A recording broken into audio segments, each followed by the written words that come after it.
Hello guys, आज हमारा जो टॉपिक है उसका ताल्लुक है टैक्स क्रेडिट्स के साथ।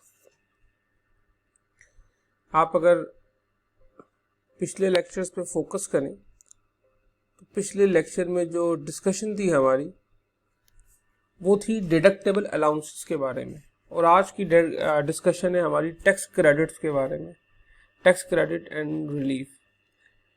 The very basic difference between deductible allowance and tax credit is कि डिडक्टेबल अलाउंस पूरी की पूरी इनकम में से डायरेक्टली माइनस होता है और उसके बाद टैक्स अप्लाई होता है, जबकि tax credit is a credit which is given to tax. इसका मतलब है जब आप टैक्स निकाल लेंगे तो उसके बाद जो आप टैक्स में कमी बेशी करेंगे that is called tax credit या रिलीफ। टैक्स क्रेडिट को डिस्कस करने के लिए मुख्तलिफ किस्म के सेक्शंस डिस्कस हुए हैं पूरे इनकम टैक्स ऑर्डिनेंस के अंदर, जिसमें से इम्पॉर्टेंट जो क्लॉजेज हैं वो ये हैं जो कि सेक्शन 61, 62, 62A, 63 एंड एक्सेट्रा आगे जाके शुरू होती हैं। तो सो लेट्स स्टार्ट।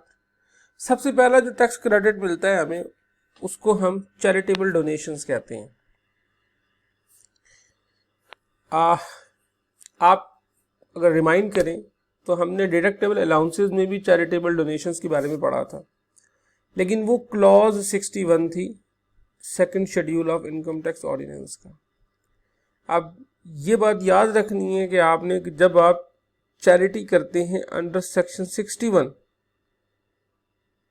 तो फिर क्या होता है, फिर आपको टैक्स क्रेडिट मिलता है। जबकि अगर आप चैरिटी करते हैं उन ऑर्गेनाइजेशन को पैसे दे रहे होते हैं जो क्लॉज 61 के अंदर मौजूद है, तो फिर आपको पूरी की पूरी अमाउंट आपकी इनकम से माइनस हो जाती है और पूरी की पूरी अमाउंट के ऊपर टैक्स अप्लाई नहीं होता। So this is the charitable donation जिसका सेक्शन 61 से ताल्लुक है। दूसरा एक बहुत इंपॉर्टेंट क्लॉज जिसके ऊपर टैक्स क्रेडिट आपको मिलता है वो सेक्शन 62 है, जिसमें अगर आप इन्वेस्टमेंट्स करें कंपनीज के शेयर्स के अंदर और इंश्योरेंस पॉलिसी के अंदर तो उस पर आपको टैक्स क्रेडिट मिलता है।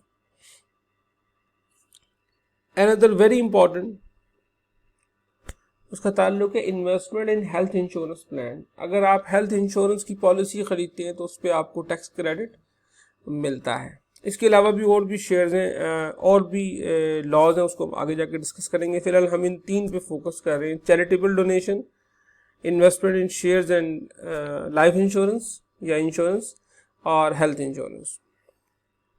सबसे पहले मैं अगर चैरिटेबल डोनेशन की बात करूं तो आप देखें कि आप अगर किसी भी ऐसी जगह पर डोनेशन दे रहे हैं जो कि कोई बोर्ड ऑफ एजुकेशन है, पाकिस्तान की कोई यूनिवर्सिटी है जो कि गवर्नमेंट ऑफ पाकिस्तान की हो या फेडरल या प्रोविंशियल गवर्नमेंट की, किसी भी किस्म का एजुकेशनल इंस्टीट्यूट हो, हॉस्पिटल हो, रिलीफ फंड हो जो कि हुकूमत पाकिस्तान ने सूबाई या फेडरल गवर्नमेंट या इवन लोकल गवर्नमेंट ने बनाया हो, या किसी भी किस्म की नॉन प्रॉफिट ऑर्गेनाइजेशन हो, अगर ये ऑर्गेनाइजेशन अप्रूव्ड होंगी तो आप इनको जो डोनेशन देंगे उस डोनेशन के ऊपर आपको टैक्स क्रेडिट मिलेगा।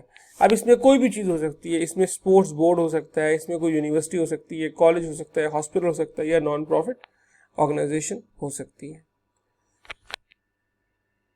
एक चीज़ का आपने जो ख्याल रखना है वो यही है कि ये चैरिटेबल डोनेशन जो है it can not exceed more than 30% in the case of individual.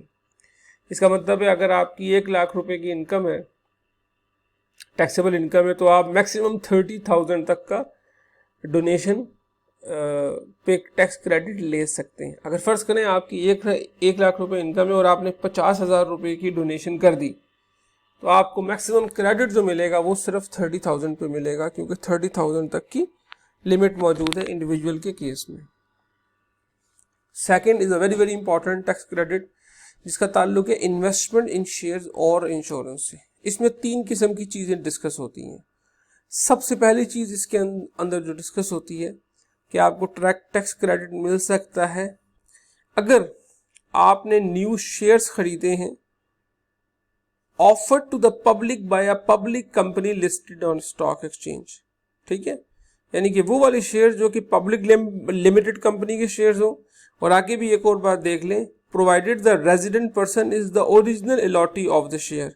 और shares are acquired from privatisation commission, यानी कि इस पे ये नहीं हो सकता कि आपने शेयर किसी लोगों से खरीदे हो, आपको ओरिजिनल अलॉटी होना जरूरी है।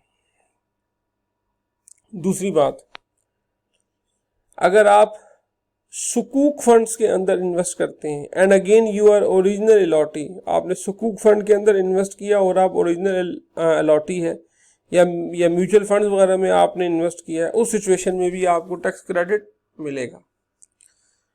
थर्ड एंड लास्ट चीज, अगर आपने लाइफ इंश्योरेंस पॉलिसी के अंदर इन्वेस्ट किया हुआ है, और वो लाइफ इंश्योरेंस पॉलिसी जो है वो ज़ाहिर है सिक्योरिटीज एंड एक्सचेंज कमीशन की उससे रजिस्टर्ड होनी चाहिए, वो लाइफ इंश्योरेंस कंपनी जो है, अगर आपने उसके अंदर इन्वेस्ट किया हुआ है तब भी इसके ऊपर आपको टैक्स क्रेडिट मिलेगा। टैक्स क्रेडिट असल में मिलता किस अमाउंट के ऊपर है? टैक्स क्रेडिट जी आपको मिलेगा 2 मिलियन अमाउंट के ऊपर, यानी कि 20 लाख के ऊपर।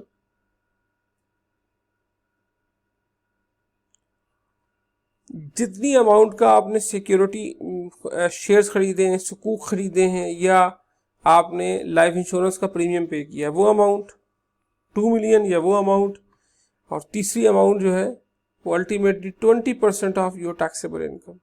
इन तीनों अमाउंट में से जो सबसे कम अमाउंट होगी उस अमाउंट के ऊपर आपको टैक्स क्रेडिट मिलेगा। ठीक है जी।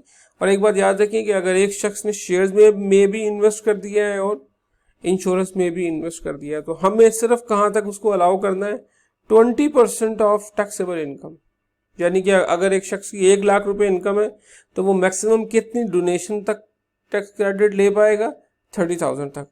और वो कितनी मैक्सिमम ये जो शेयर्स और लाइफ इंश्योरेंस और सुकूक वगैरह खरीद पाएगा?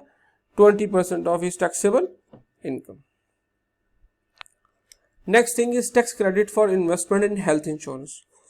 बेसिकली पाकिस्तान में हेल्थ का एक सीरियस मसला है, हेल्थ केयर यहाँ बहुत महंगी है और बहुत से लोगों को हेल्थ की वजह से प्रॉब्लम होती है। इस चीज़ को मद्देनज़र रख के हुकूमत ने ये आइडिया इनकम टैक्स ऑर्डिनेंस के अंदर डाला ताकि लोग अपनी हेल्थ इंश्योरेंस करवाएं। ठीक है, जब वो अपनी हेल्थ इंश्योरेंस करवाएंगे तो जाहिर है कि उसका लोगों की ज़िंदगी पे पॉजिटिव असर होगा, और उसको मोटिवेट करने के लिए उन्होंने टैक्स में इसका बेनिफिट डाल दिया टैक्स क्रेडिट की शक्ल में। ओके जी। अगेन अब वो कहता है कि जी हर रेजिडेंट पर्सन जो कि अगर हेल्थ इंश्योरेंस में इन्वेस्ट करता है तो फिर उसे इसके ऊपर टैक्स क्रेडिट मिलेगा। और क्रेडिट किस अमाउंट में मिलेगा, इसकी भी अब कंडीशन क्या है? इसकी भी पहली कंडीशन वही है कि जितनी अमाउंट इन्वेस्ट की है, जितनी अमाउंट कंट्रीब्यूट की है प्रीमियम में वो अमाउंट, या 5% ऑफ पर्सन टैक्सेबल इनकम। यानी कि अगर आपकी 1 लाख रुपए इनकम है तो आप हेल्थ इंश्योरेंस मैक्सिमम 5% 5,000 रुपए तक का कर सकते हैं। और वो 5,000 रुपए की फिगर भी बड़ी होते होते 1,50,000 रुपए से ऊपर ना हो जाए। ठीक है, इसका मतलब है हेल्थ इंश्योरेंस में टैक्स क्रेडिट हासिल करने के लिए ये जो कंडीशन है वो क्या है? 1,50,000 या 5% ऑफ योर टैक्सेबल इनकम, या फिर ओरिजिनल जो भी अमाउंट छोटी होगी उस अमाउंट पे हम उसको टैक्स क्रेडिट देंगे। अच्छा, इसका मतलब अभी तक हमने 3 किस्म के टैक्स क्रेडिट को डिस्कस कर लिया। सबसे पहला टैक्स क्रेडिट डिस्कस हो गया चैरिटेबल डोनेशन, दूसरा डिस्कस हो गया investment in shares and life insurance policy, और तीसरा डिस्कस हो गया हेल्थ इंश्योरेंस पॉलिसी।